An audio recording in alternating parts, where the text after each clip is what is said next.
Buenas tardes, en la charla de hoy vamos a hablar sobre la calidad del aire. Mi nombre es Silvina Vaquero y al final de este video van a encontrar mi correo electrónico por si tienen alguna duda o si quieren conocer más sobre las mediciones que nosotros realizamos en nuestro laboratorio. A modo de agenda, simplemente para tener una imagen mental de cómo vamos a desarrollar la charla de hoy, vamos a comenzar con una breve introducción. Luego vamos a hablar sobre la contaminación del aire y cuáles son los riesgos asociados para la salud. Y finalmente vamos a hablar sobre algunos resultados que hemos obtenido en la localidad de Rufino y en la localidad de Rosario. Comencemos con la introducción. Es bastante intuitivo y muy conocido por todos nosotros que no es lo mismo vivir en estas dos imágenes. Cuando nosotros vivimos o estamos expuestos a un medio ambiente como el de la imagen de la izquierda, nuestra calidad de vida seguramente va a ser mejor porque el aire es más limpio, es más puro, hay árboles, hay poca contaminación, seguramente haya pocos vehículos y pocas fábricas, a diferencia de lo que sucede en la imagen de la derecha, que se asocia a una elevada contaminación del aire por la presencia de estas fábricas con grandes chimeneas que tiran humo con elementos químicos que pueden ser nocivos para la salud de las personas. Es por este motivo que la Organización de las Naciones Unidas, desde el año 2020, estableció un Día Internacional del Aire Limpio por un Cielo Azul, que este año fue el 7 de septiembre. Ahora bien, nosotros dijimos que no es lo mismo vivir en un sitio o en un ambiente que tenga aire puro, que tenga muchos árboles, que a vivir en un sitio que esté muy contaminado, por ejemplo, por vehículos o por fábricas.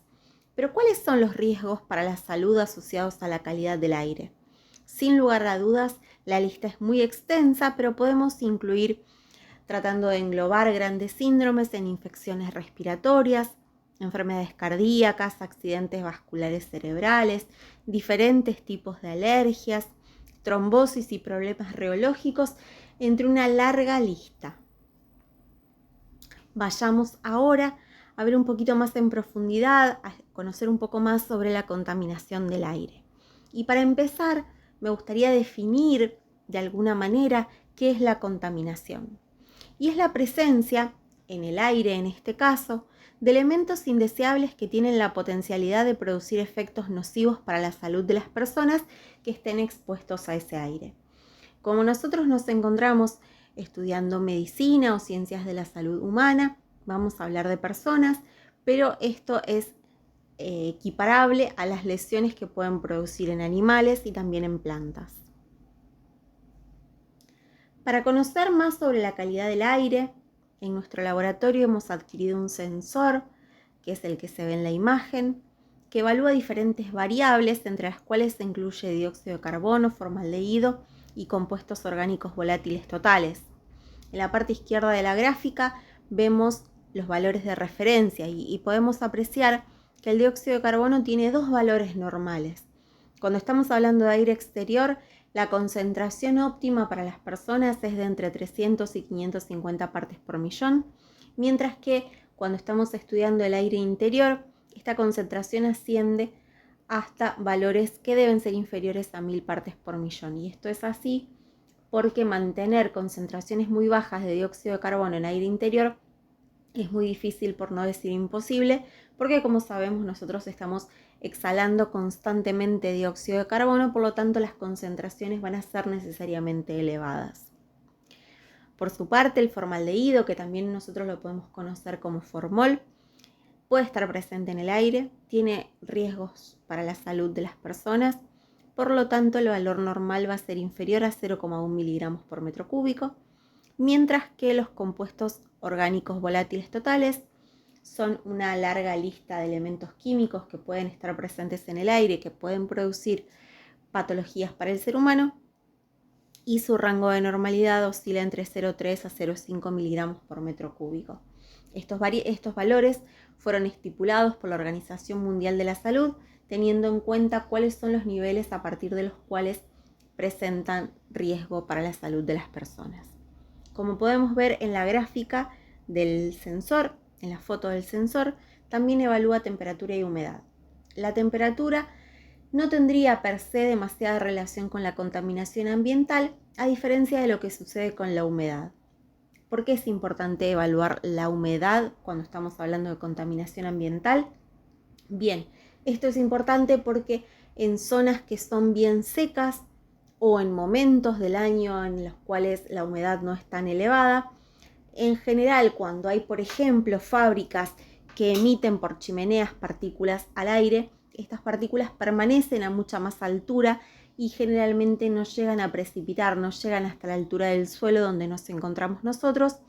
Por lo tanto, el riesgo para la salud en días de poca humedad no es tan elevado como en días o en regiones que son mucho más húmedas.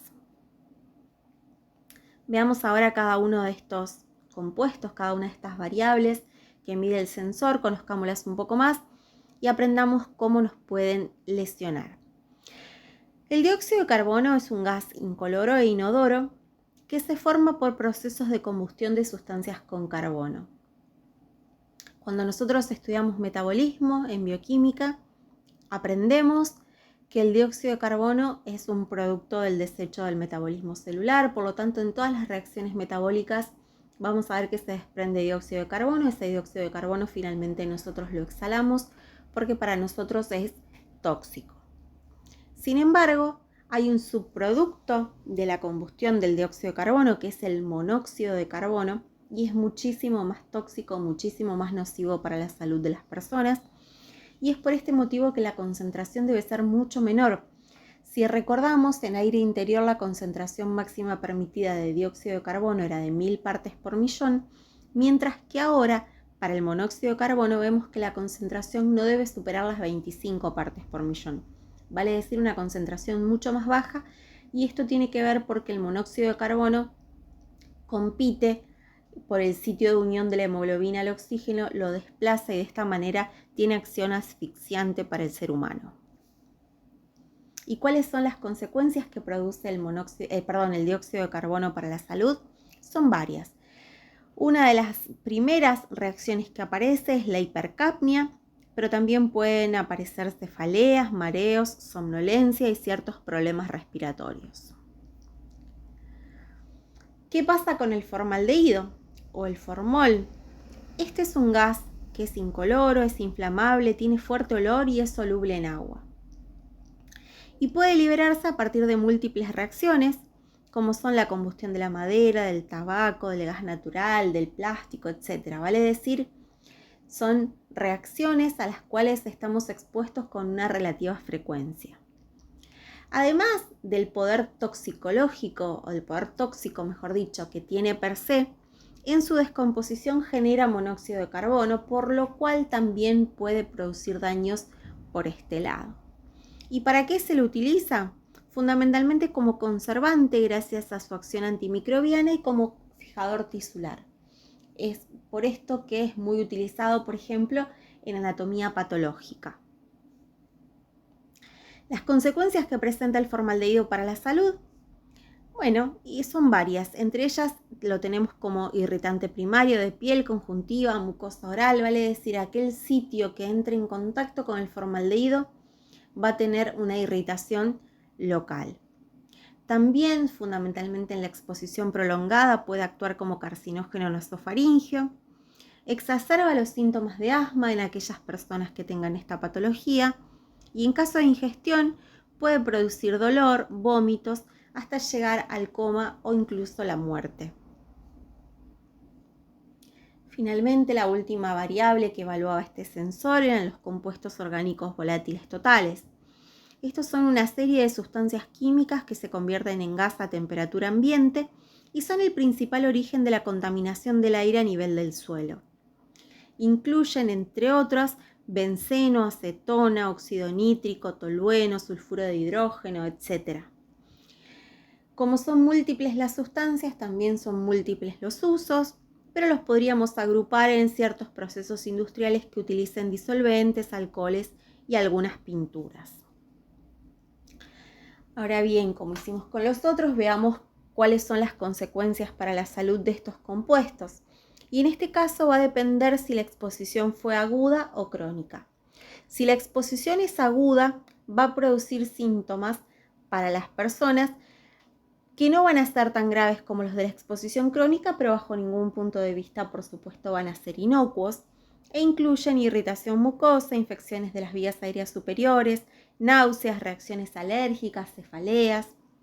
Mientras que, cuando estamos en presencia de una exposición crónica, pueden aparecer enfermedades respiratorias crónicas, cáncer de pulmón y algunas enfermedades cardíacas que pueden incluir paro cardiorrespiratorio, accidente cerebrovascular, arritmia e insuficiencia cardíaca, fundamentalmente en personas susceptibles. Ahora bien, cuando yo hablaba al principio de la charla del sensor que nosotros habíamos comprado en nuestro laboratorio, no mencioné el polvo ambiental, pero lo traigo a colación en esta parte de la charla porque nosotros también tenemos otro dispositivo llamado Eolo, que es una central meteorológica manejada por Arduinos, que está localizada acá en la ciudad de Rosario, que tiene 9 sensores, si mal no recuerdo, uno de ellos es de polvo. Y el polvo ambiental al cual estamos expuestos tiene diferentes orígenes. Uno de los posibles orígenes es la exposición laboral. Hay muchas industrias, muchas empresas que generan un polvo ambiental gracias a los procesos que tienen que realizar, y en este caso los trabajadores de estas industrias pueden presentar diferentes patologías como neumoconiosis o silicosis. Pero hay otra exposición que es mucho más común y a la cual estamos expuestos todos, que es la exposición, por ejemplo, al polvo del hogar.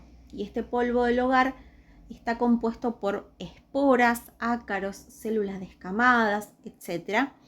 Y también últimamente estamos muy expuestos a las quemas, a las quemas producidas, por ejemplo, acá en la localidad de Rosario, en las islas que están enfrente, y que acarrean mucho polvo que se asocia con ciertos problemas para la salud, entre los cuales se incluyen síntomas respiratorios. Y estos síntomas respiratorios, cuando la exposición es aguda, van a incluir tos, dificultad para respirar, irritación de las vías aéreas, mientras que ante una exposición crónica pueden producirse asma, enfisema, neumonitis hipersensible. También pueden producirse ciertas alergias o irritación, por ejemplo, ocular. Y bien, vayamos ahora a ver algunos resultados, algunas de las mediciones que nosotros hemos realizado.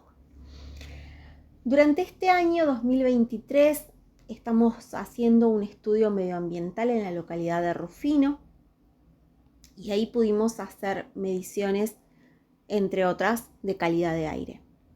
Y acá podemos ver en gráficas de boxplot o de cajas y bigotes las 3 variables que analiza ese sensor portátil del cual yo hablaba al principio de la charla. Y podemos ver que tanto el dióxido de carbono como el formaldehído, como los compuestos orgánicos volátiles totales, se encuentran todos ellos en valores dentro de la normalidad. En los gráficos de cajas y bigotes nosotros tenemos con una línea negra más oscura marcada la mediana. Los límites de la caja son el 25 y el 75% de las mediciones, y vemos en la parte superior algunos puntos que se denominan puntos outliner, que son algunas mediciones esporádicas que superan un poco más las mediciones comunes realizadas, pero que no tienen demasiada implicancia estadísticamente hablando. Sin embargo, las mediciones realizadas se encuentran dentro de los parámetros normales en relación a las sustancias estudiadas. Y para concluir, veamos ahora qué pasa con la calidad de aire en la localidad de Rosario con este sensor de polvo del cual yo hablaba hace un ratito. Nosotros tenemos acá 3 gráficas. Centrémonos por un momento en las 2 gráficas de la izquierda. Podemos ver en la parte superior un momento en el cual hubo lluvia, y en la parte inferior vemos en ese mismo rango de tiempo cómo se movió, cómo se comportó el polvo ambiental. Si bien no es un cambio demasiado sensible, cuando hacemos análisis estadísticos podemos ver que hubo una disminución del polvo cuando la lluvia estaba presente, lo cual es algo que uno normalmente sabe y dice que la lluvia purifica el aire o limpia el aire, y acá lo podemos ver con gráficas realizadas medidas con un sensor específico. Y en la imagen de la derecha podemos ver cómo pica el polvo ambiental cuando sucede una quema.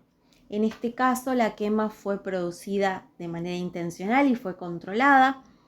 Y podemos ver cómo la concentración de polvo se mantiene relativamente constante y cuando sucede esta quema, pega un salto llegando a valores superiores a 600 microgramos por metro cúbico. Solo me queda agradecerles.